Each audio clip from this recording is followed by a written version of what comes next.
I had my performance review yesterday. How did it go? It was good, mostly.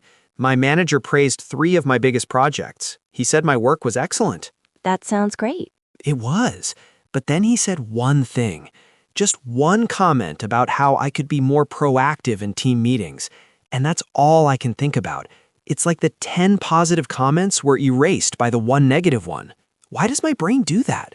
Because you think the purpose of a review is to get a score, a judgment. Isn't it? That's how it feels, like we get a grade, A+ or B-, and that one negative comment feels like it lowered our final grade. But what if that's the wrong mental model completely? What's the right one? A review isn't a judgment, it's a mirror. Someone is just showing you how your work, your actions look from their perspective. The goal isn't to get a perfect score. The goal is just to see what they see. I don't like what I see in that mirror then.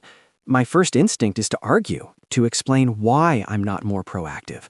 I have good reasons. And that is the first trap. The belief that our first job is to defend our intentions. But my intentions were good. If my manager understood my thinking, he might not see it as a problem. Most people believe that. We think that if we can just explain our logic, the other person will change their mind and agree with us. It feels so logical to defend ourselves. Right. But it quietly fails. The moment you start defending, you shut down the conversation. The other person stops giving you information. They feel unheard. And worse, you learn absolutely nothing. You just reinforce your own story. So I should just sit there and agree with something that isn't true? It's not about agreeing or disagreeing. The new way to think is this. Your first job is not to explain. It's to investigate, to diagnose the feedback. Forget your intentions. What was the observable behavior? What was the impact? Be a detective looking for clues, not a lawyer defending a client. A detective?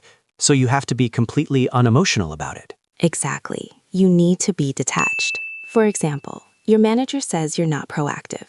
The lawyer response is, but I always contribute when I have something important to say.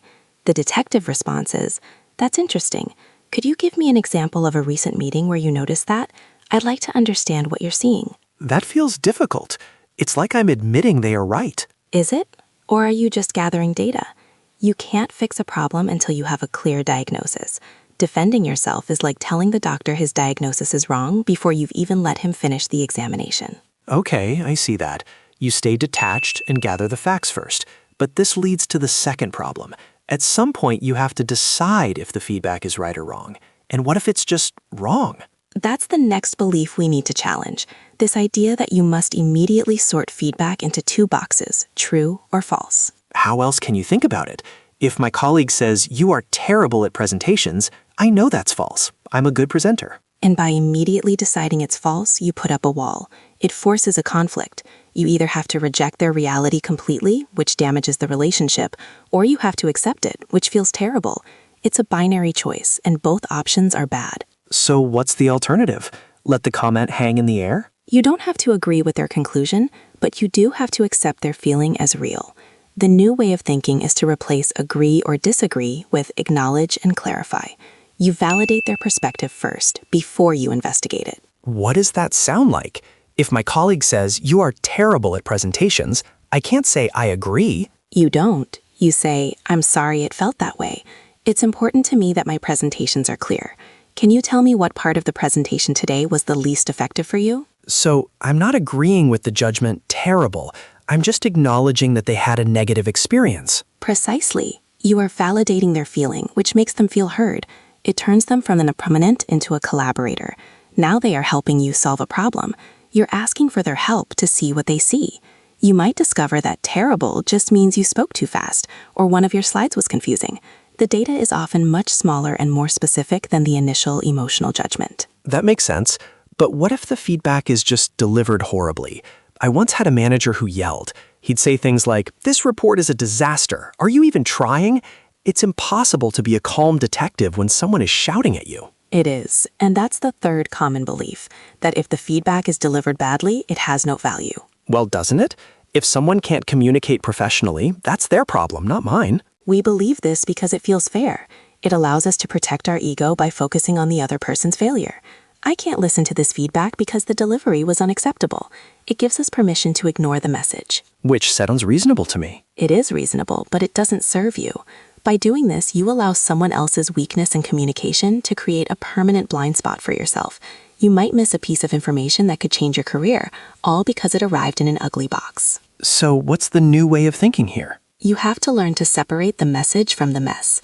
Think of the harsh words, the anger, the poor timing. That's all just bad packaging. An expert knows how to carefully unwrap a badly packaged item without breaking what's inside. Your job is to distill the one useful piece of information from the emotional noise. When that manager shouts, "This report is a disaster," he's not giving you good data.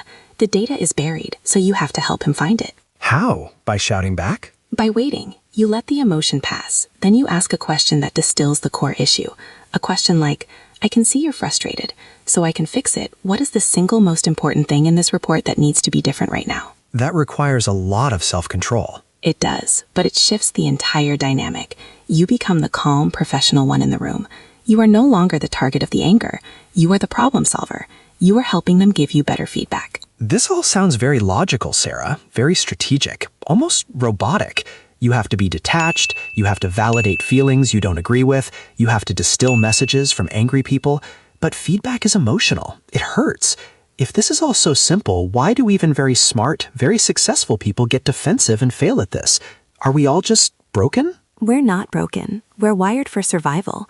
Criticism feels like a threat to our social standing, to our place in the tribe.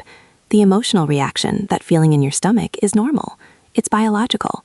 The mistake is thinking the goal is to not feel that emotion. So the goal isn't to be emotionless? No. The goal is to have the emotion, but not let the emotion have you. The system we've been discussing isn't about suppressing emotion. It's a framework to use while you are feeling that emotion. It gives your logical brain a clear job to do when your emotional brain is screaming. What is that job exactly? Your job is to be an intelligence officer.